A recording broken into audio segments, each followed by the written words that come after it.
The sun was dipping below the horizon, casting long shadows across the crumbling courtyard of the courthouse. A small, frail girl stood at the gate, her hands trembling, clutching the worn edges of a petition. Her eyes, wide with fear and determination, never left the figure she had come to see, the judge. The man sat in his wheelchair, paralyzed from the waist down, his once sharp eyes now dulled by years of pain and confinement. He had grown distant, cold, wrapped in the bitterness of life that had stolen so much from him. She had heard stories of the judge's inflexibility, how he treated every case with strict adherence to the law, blind to pleas of mercy. Yet she had no choice.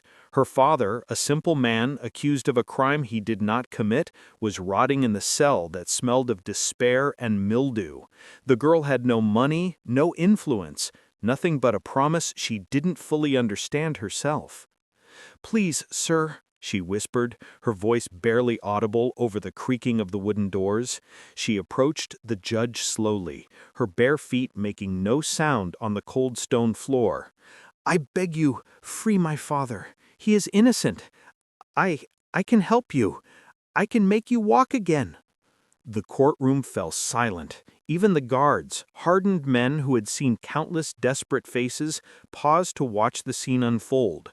The judge's eyes narrowed, suspicion and disbelief flickering across his face. "A child claims she can heal me? Do you know what you are saying?" His voice was gravelly, carrying the weight of years in his chest, yet the sharpness remained. "I know it sounds impossible," the girl said, stepping closer, courage growing with each word. "But I've seen things. I can heal. I've healed small animals, neighbors. I can make you walk again if you help me now. Please, sir, my father, he is everything I have."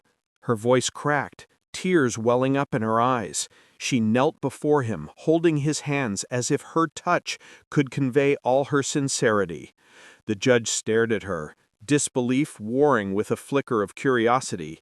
He had never encountered such raw, unpolished determination. The world had taught him to be skeptical, to trust only in evidence in law, not in promises whispered by frightened children. Yet something in her eyes tugged at a part of him long buried, something he had forgotten existed: hope.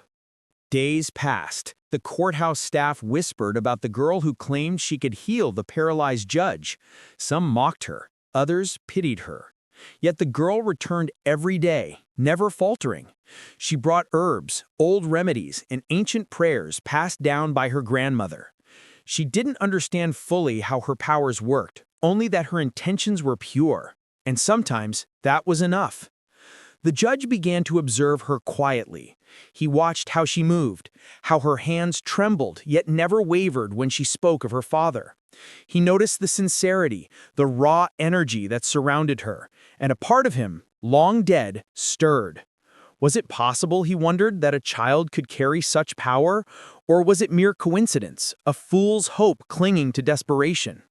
One evening, as the sun dipped and painted the sky in shades of fire, the girl approached him again.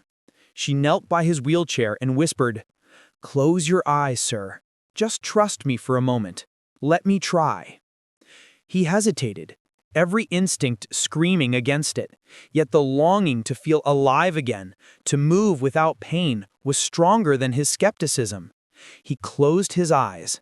The girl's small hands pressed against his chest, tracing invisible patterns, murmuring words he didn't understand.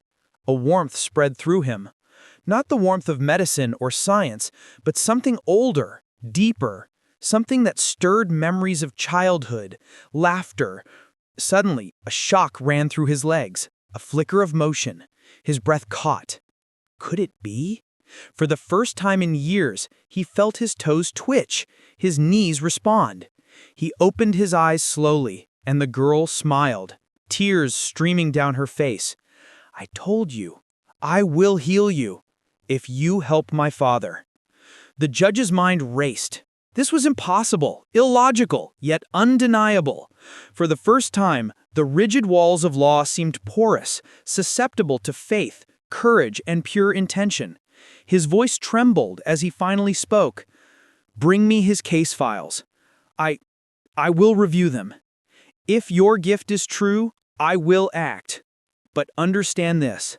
Justice must still prevail." The girl nodded eagerly. "I understand, sir, but please don't wait too long. My father's life, it depends on this." Weeks turned into months. The girl continued her visits, working silently, helping the judge regain strength in ways that medicine had failed. His legs responded more each day, and the walls of his heart softened. At the same time, the case of her father underwent intense scrutiny. Evidence was reevaluated, witnesses re-interviewed, and slowly, the truth began to emerge. One fateful morning, the judge called for a hearing. The courtroom buzzed with anticipation as he spoke, his voice steady, yet infused with a newfound warmth. "After reviewing the case and considering new evidence, I find no justification for keeping the defendant in custody. He is to be released immediately." The girl could hardly contain her joy. Her father, tears streaming down his face, embraced her tightly, whispering words of gratitude that seemed too small for the depth of relief they carried. The judge watched silently, a faint smile on his face. For the first time, he had felt the power of compassion and faith interwoven with law. As the father and daughter left the courthouse, the judge wheeled himself to the empty corridor. The girl, sensing something, turned back. She approached him cautiously. "Sir, are you healed?" He hesitated, then lifted himself slightly, feeling the strength in his legs. With a tentative step, he moved forward, then another. He laughed, a sound rusty from disuse, but vibrant with life.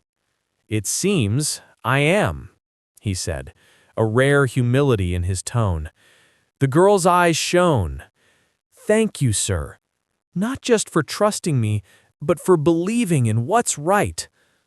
And so, life shifted in ways no one had anticipated. A father freed, a judge healed, a girl's courage immortalized in acts of faith. The courthouse, once a symbol of rigid authority, had become a place where hope and justice intertwined, where impossible promises found their truth, and where the smallest voices could change destinies. The girl walked away, her heart light, knowing she had saved more than her father. She had saved belief itself. And the judge, once confined to bitterness and pain, now stepped forward into the world anew, reminded that even the most impossible miracles could begin with a single act of courage.